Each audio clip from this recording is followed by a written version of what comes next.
ଯେ ଯେତେବେଳେ ଆମେ ଅସ୍ମିତାର କଥା କହୁଛୁ, ଓଡ଼ିଆ ଅସ୍ମିତା ହେଉ ବା ଭାରତୀୟ ଅସ୍ମିତା କଥା ହେଉ, ତାଙ୍କ ମନରେ କେଉଁଠି କେଉଁଠି ମଧ୍ୟ ପ୍ରଶ୍ନ ଆସିଛି ଯେ ଆମ ଦେଶର ବା ଗୋଟେ ରାଜ୍ୟର ଏତେ ବଡ଼ ବୃହତ ପ୍ରାଚୀନ ଅନୁଷ୍ଠାନ ଶିକ୍ଷାନୁଷ୍ଠାନ ସେ ଜଣେ ସାହେବଙ୍କ ନାମରେ କାହିଁକି ନାମିତ ହେବ।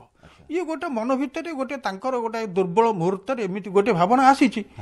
ତେଣୁ ସିଏ ପ୍ରଶ୍ନଟା ଉଠେଇଛନ୍ତି ଏବଂ କହିଛନ୍ତି ଉଠେଇବା କିଛି ଭୁଲ ନୁହେଁ। ଲୋକଙ୍କର କଥାରେ ଆମେ ଗଲେ ବଡ଼ ଅସୁବିଧାରେ ହେବ।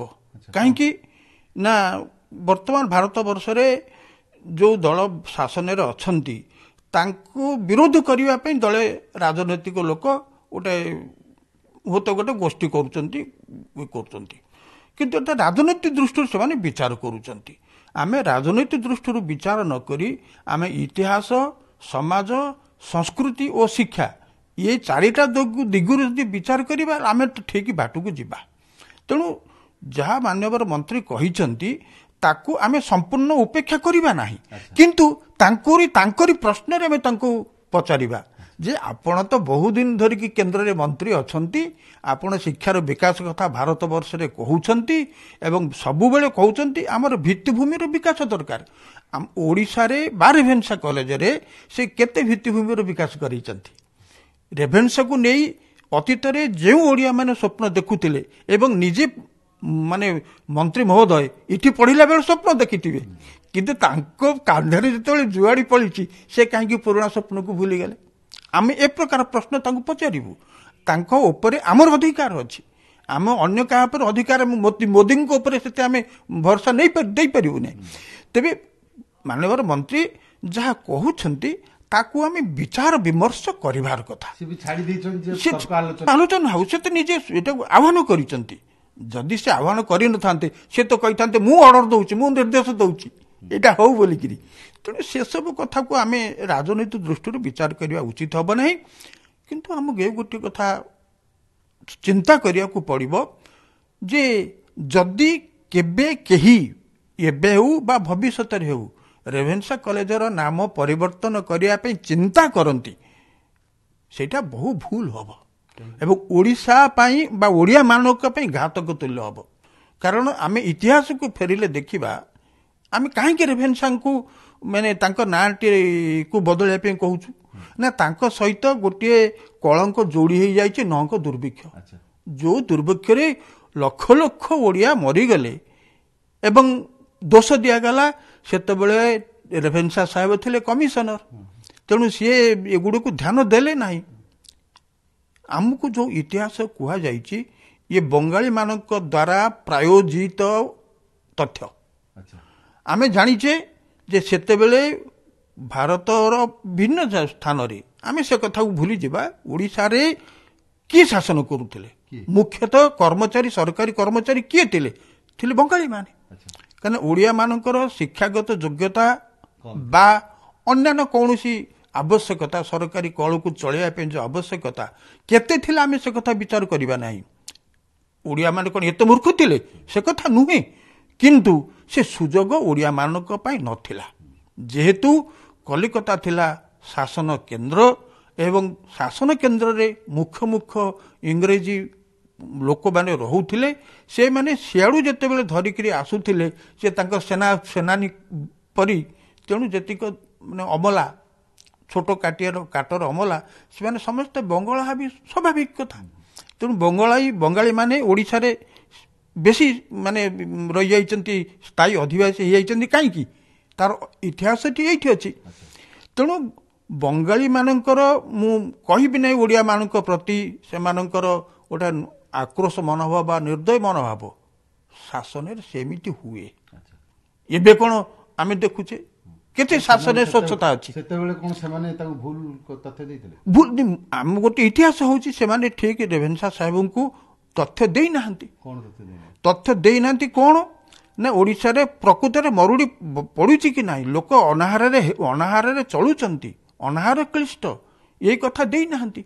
ଏବଂ ଆଉ ଗୋଟିଏ ସମ୍ବାଦ ଆସୁଥିଲା ଯେ ଯେତେବେଳେ ଜାଣିଲେ ଭାରତ ସରକାର ଜାଣିଲେ ବଙ୍ଗଳାରୁ ଗୋଟିଏ ଜାହାଜରେ ଚାଉଳ ଭର୍ତ୍ତି କରିକି ପଠାଗଲା, ଚାଉଳ ଭର୍ତ୍ତି କରିକି ପଠାଗଲା। ସେ ଚାଉଳ ଯାଇକି ପୁରୀରେ ଲାଗିଲା। ସମୁଦ୍ରରେ ତ ଆସୁଥିଲା, ସେ ନଈ ନାଳ ନଥିଲା, ସମୁଦ୍ରରେ ଆସୁଥିଲା, ପୁରୀରେ ଲାଗିଲା। ଏବଂ ପୁରୀରୁ ବୁଭୁକ୍ଷୁ ଲୋକ ସିଏ ସବୁକୁ ମାନେ କ'ଣ କରି ନେଇଗଲେ, ଲୁଟ୍ କରିନେଇ ଚାଲିଗଲେ। ଏଇ କଥାଟି ଯେତେବେଳେ ସମ୍ବାଦପତ୍ରରେ ପ୍ରକାଶ ପାଇଲା ବା ଆଲୋଚନା ଘଟିଲା, ସେତିକି ବେଳେ ଜାଣିକିରି ରେଭେନ୍ସା ସାହେବଙ୍କର ଗୋଟା ଚିତ୍ତୋଦୟ ହେଲା, ଜ୍ଞାନ ଉଦୟ ହେଲା। ତେଣୁ ତା ପରବର୍ତ୍ତୀ ଅବସ୍ଥାରେ ସେ ଚେଷ୍ଟା କରିଛନ୍ତି ଓଡ଼ିଶାର ଉନ୍ନତି ପାଇଁ। ଆଜି ଯଦି ଓଡ଼ିଶାରେ ଦୁଇଟି ବଡ଼ ବଡ଼ କେନାଲ, ଆମର କେନ୍ଦ୍ରାପଡ଼ା କେନାଲ, ତାଳଦଣ୍ଡା ପ୍ରଭୃତି, ତାଳଦଣ୍ଡା ପରବର୍ତ୍ତୀ କାଳରେ ପଟ୍ଟାମୁଣ୍ଡେଇ କେନାଲ ଇତ୍ୟାଦି ଇତ୍ୟାଦି କେନାଲ ହେଇଛି, ଯେଉଁ ଜଳସେଚନର ସୁବିଧା ବଢ଼ିଛି, ଆଖି ଖୋଲି ଦେଇଛନ୍ତି ରେଭେନ୍ସା ସାହେବ ଶିକ୍ଷା ଉପରେ। ତେଣୁ ସେ ତାପରେ ଆମେ କହୁଛେ ଯେ ସେ କଟକ କଲେଜରେ, ଏ କଟକ ସହରରେ ଅଧିବାସୀମାନଙ୍କୁ, ମୁଖ୍ୟ ମୁଖ୍ୟ ଲୋକମାନଙ୍କୁ ନେଇ ଗୋଟେ ସଭା କରିଥିଲେ ଏବଂ ସେଇଠି ବିଚାର ହେଲା ପ୍ରକୃତରେ ଓଡ଼ିଶାରେ ଶିକ୍ଷାର ଅଭାବ ହେତୁ ଆମର ସବୁ ପ୍ରକାର ଦୁର୍ଗତି ଘଟୁଛି। ତେଣୁ ଆମ ଭିତରେ ଶିକ୍ଷା ଜନିତ ଗୋଟିଏ ସଚେତନତା ନିହାତି ଦରକାର ଏବଂ ସେଇ ଶିକ୍ଷାର ବିକାଶ କିପରି ହେବ, ତାର ମଙ୍ଗୁଆଳ ହେବେ ରେଭେନ୍ସା ସାହେବ। ଏକଥା ରେଭେନ୍ସା ସାହେବ ଭାବିନଥିଲେ, ଚାହିଁନଥିଲେ। ତେଣୁ କଟକର ବୁଦ୍ଧିଜୀବୀ ମାନଙ୍କ ଉପରେ ସେ ଦାୟିତ୍ୱ ଦେଇଥିଲେ ଏବଂ କଲେଜର ପ୍ରାଥମିକ ସ୍ତରରେ କଲେଜର ନାଁ ଥିଲା କଟକ କଲେଜ। ସେହି ସମୟରୁ ଆମେ ସମ୍ବାଦପତ୍ରରୁ ଯାହା ଖବର ପାଇଛୁ ଯେ କଲେଜ କରିବା ପାଇଁ ଯେତିକି ଅର୍ଥ, ବୋଧେ 30,000 କି 35,000 ଟଙ୍କା କଟକର ଜନସାଧାରଣ କିଛି ଦେଇଥିଲେ, ମୟୂରଭଞ୍ଜ ରାଜା କିଛି ଦେଇଥିଲେ ଏବଂ ଅବଶିଷ୍ଟ ଅର୍ଥ ସମ୍ଭବତଃ 15,000 କି 20,000 ଟଙ୍କା ନିଜେ ଦେଇଥିଲେ ରେଭେନ୍ସା ସାହେବ। ଆମକୁ ପ୍ରଶ୍ନ କରିବାକୁ ପଡ଼ିବ, ସେ କାହିଁକି ଦେବେ? ତାଙ୍କ ମନ ଭିତରେ ଓଡ଼ିଆମାନଙ୍କ ପ୍ରତି ଯେଉଁ ଶ୍ରଦ୍ଧା ଥିଲା, ସହାନୁଭୂତି ଥିଲା, ସିଏ ଅନ୍ତରରେ ବୋଧେ ଭାବୁଥିଲେ ସେ କୋଉଠି ତ୍ରୁଟି କରିଛନ୍ତି। ତେଣୁ ପାପର ପ୍ରାୟଶ୍ଚିତ କରିବା ପାଇଁ ସେ ଉଦ୍ୟମ କରିଛନ୍ତି ଏବଂ ଭାବିଛନ୍ତି ଓଡ଼ିଆମାନେ ଯଦି ଶିକ୍ଷିତ ହେବେ, ପ୍ରକୃତରେ ସେମାନେ ଆତ୍ମନିର୍ଭରଶୀଳ ହୋଇପାରିବେ। ଶିକ୍ଷିତ ଲୋକ ଆତ୍ମନିର୍ଭରଶୀଳ ହୁଏ। ତେଣୁ ସେ କଲେଜ ସ୍ଥାପନ କରିବା ପାଇଁ ଚେଷ୍ଟା କରିଛନ୍ତି।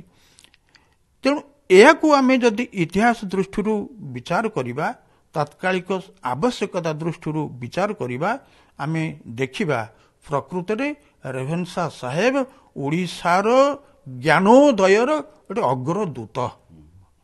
ସେ ଇତିହାସର ବ୍ୟକ୍ତି। ତେଣୁ ଅଗ୍ରଦୂତ ଭାବରେ ଆମର ସେ ନମସ୍ୟ। ଗୋଟିଏ ତାଙ୍କ ନାଁରେ ଚାଲୁଥିବା କୌଣସି ଅନୁଷ୍ଠାନର ନାଁ ବଦଳେଇ ଦେଲେ ଆମେ ଯେ ତାଙ୍କର ଅବଦାନ ଛୋଟ ହୋଇଯିବ ସେ କଥା ନୁହେଁ। ସେ ଯେଉଁଠି ରହିଛନ୍ତି ରହିବେ, ଇତିହାସ ପୃଷ୍ଠାରେ ଆମ ହୃଦୟରେ ସେ ରହିଛନ୍ତି, ରହିବେ। ଏହାର ଅର୍ଥ ନୁହେଁ ଆମେ ଉପନିବେଶକୁ ସ୍ୱୀକାର କରୁଛୁ, ଉପନିବେଶବାଦୀ ସଂସ୍କୃତିକୁ ଆମେ ସମର୍ଥନ କରୁଛୁ, ସେ କଥା ନୁହେଁ। ଶିକ୍ଷା, ସଂସ୍କୃତି ଏବଂ ମାନବିକ ଚରିତ୍ରର ବିକାଶ ପାଇଁ ଯେଉଁମାନେ ଯେଉଁଠି ଅଛନ୍ତି ଯେଭଳି ଭାବରେ ସାହାଯ୍ୟ କରିଛନ୍ତି, ତା ଆମ ସଂସ୍କୃତିର କଥା ହେବ। ଏହି ପ୍ରସଙ୍ଗରେ ମୁଁ ଆଉ ଗୋଟିଏ କଥା ଆପଣଙ୍କୁ କହିପାରେ। ଯେତେବେଳେ ଯାଇଥିଲେ ମଧୁସୂଦନ, ବାରିଷ୍ଟର ମଧୁସୂଦନ ଲଣ୍ଡନ ଯାଇଥିଲେ, ସେ ଯାଇଥିଲେ ରେଭେନ୍ସା ସାହେବଙ୍କୁ ଭେଟିବା ପାଇଁ। ସେଇଠି ରେଭେନ୍ସା ସାହେବ ଖୁବ୍ ଆଖି ଛଳ ଛଳ କରି ତାଙ୍କୁ କହିଲେ ଯେ ମୁଁ ତମ ଭଳି ଗୋଟିଏ ଲୋକକୁ ଅପେକ୍ଷା କରିଥିଲି, ଆଉ ତମେ ଓଡ଼ିଶାର ପ୍ରକୃତରେ ଉନ୍ନତି କରିପାରିବ। ଓଡ଼ିଶା ହେବ ସ୍ୱତନ୍ତ୍ର ପ୍ରଦେଶ, ତାର ଅର୍ଥନୈତିକ ବିକାଶ ଘଟିବ। ତୁମ ଉପରେ ମୋର ଯଥେଷ୍ଟ ଭରସା ଅଛି, ମୁଁ ତୁମ ନାଁ ଶୁଣିଛି। ଏବଂ ସେ କଥା ଓଡ଼ିଆ ଭାଷାରେ କହୁଥିଲେ। ମନେ ରଖିବା ଯେ 1870 ମସିହା ପରେ ବା 75 ମସିହା ବେଳକୁ ସେ ଛାଡ଼ିଛନ୍ତି, ତାର କିଛି 30 ବର୍ଷ 35 ବର୍ଷ ପରେ ସେ ମଧ୍ୟ ଓଡ଼ିଆ ଭାଷାରେ କଥାବାର୍ତ୍ତା କରୁଛନ୍ତି। ତେଣୁ ମଧୁସୂଦନକୁ ଦେଖିକି ଆଖି ଛଳ ଛଳିକିରି କହିଲେ ମୁଁ ତମ ଉପରେ ମୋର ଯଥେଷ୍ଟ ଭରସା ଅଛି। ଆମକୁ ବିଚାର କରିବାର କଥା, ଯଦି ଓଡ଼ିଆମାନଙ୍କ ପ୍ରତି ଦରଦ ନଥାନ୍ତା ସିଏ ଏକଥା କହିନଥାନ୍ତେ। ତେଣୁ ଇତିହାସ ଅନେକ ସମୟରେ ଆମ ପାଇଁ ଗ୍ଲାନିକର ବିଷୟ ହୋଇପାରିଥାଏ, କିନ୍ତୁ ଗୋଟିଏ ଜାତି ଯଦି ବୌଦ୍ଧିକତାରେ ବିଶ୍ୱାସ କରେ, ତାହେଲେ ସେ ଗ୍ଲାନିଟାକୁ ଗୋଟେ ଗୌରବରେ ପରିଣତ କରିବ। ଆମେ ରେଭେନ୍ସା ଭିତରେ ଯଦି କେହି କେବେ ଓଡ଼ିଆଏ ଦେଖୁଛନ୍ତି ତ୍ରୁଟି, ସେ ତ୍ରୁଟିକୁ ଅତିକ୍ରମ କରି ତାଙ୍କର ଗୌରବ ଗାନ କରିଲେ ଆମର ନିଶ୍ଚିତ ଭାବରେ ଆମର କଣ ଆମ ଯାହା କହିବା ଆମର ସୁନାମ ହବ।